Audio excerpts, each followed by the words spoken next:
no power to do anything, so therefore we can be racist.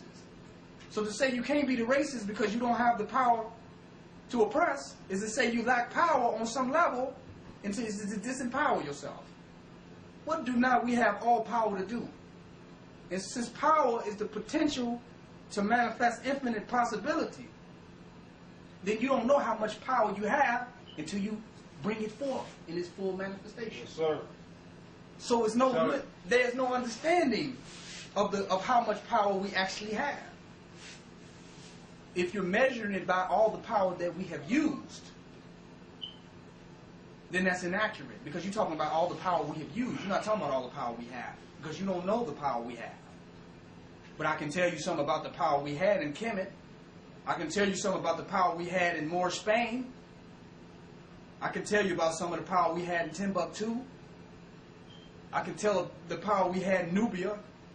I can even go further to tell you about the power we had in Atlantis and the power we had in Lemuria. So what power did we have then to have these advanced civilizations that we don't have today?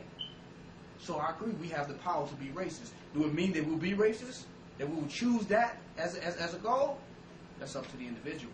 But to say we don't have the power to do it is to take a disempowering position and to choose to not realize who you are. What don't we have the power to do? We have the power to do all things. Because being in the all, being a part of all, and every aspect of all, we have all the power that all has. So we have the power to do all things. Until we realize that, there will be no nation building.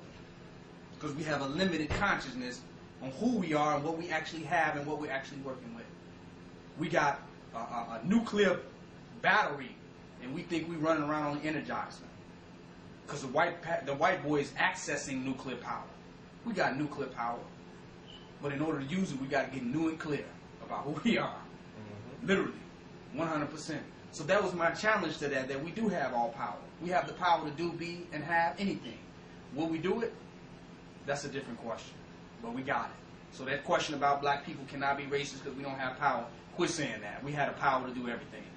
We cannot no longer take in this empowering position.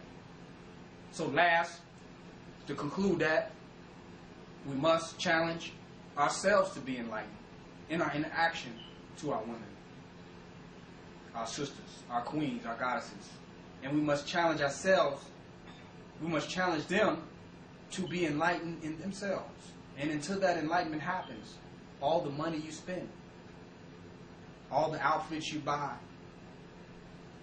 all the subservience stuff is not going to get you the result.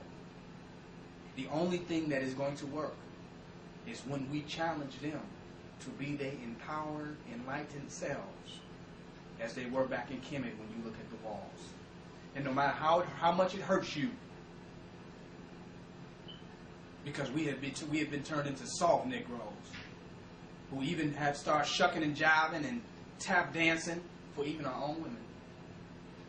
We have become very weak Negroes today. And it might hurt us to challenge our sisters to stand up and be goddesses. We feel like we may lose out because some of us are so addicted to this material world in such a way that we feel like it's a loss, that we're gonna lose. And the only thing you're gonna lose is what I said before, Lucifer. The only thing you're gonna lose is the fear. You're going to lose the fear of loss. But our women will respect us more when we choose to be nothing but gods and gods alone in any and all circumstances, and to control and rule 360 degrees of our cipher with nothing but 100% enlightened consciousness. When we do that, then they will respect us because we would have become respectable. And that position itself would challenge them to become respectable towards us. And it will change the family structure and the nature of our society. And we will be the enlightened beings that we once were in our most enlightened civilizations. But until then, as long as we're under the woman's lower consciousness and not challenging her to be our higher consciousness, we'll be under the white man. Because she's the main one that's going to tell us, go back to Joel, go get you a Joel. She's the main one that will re-indoctrinate us back into materialism, colonialism, imperialism, and capitalism. She's the main one that will do it. unless we have the power to challenge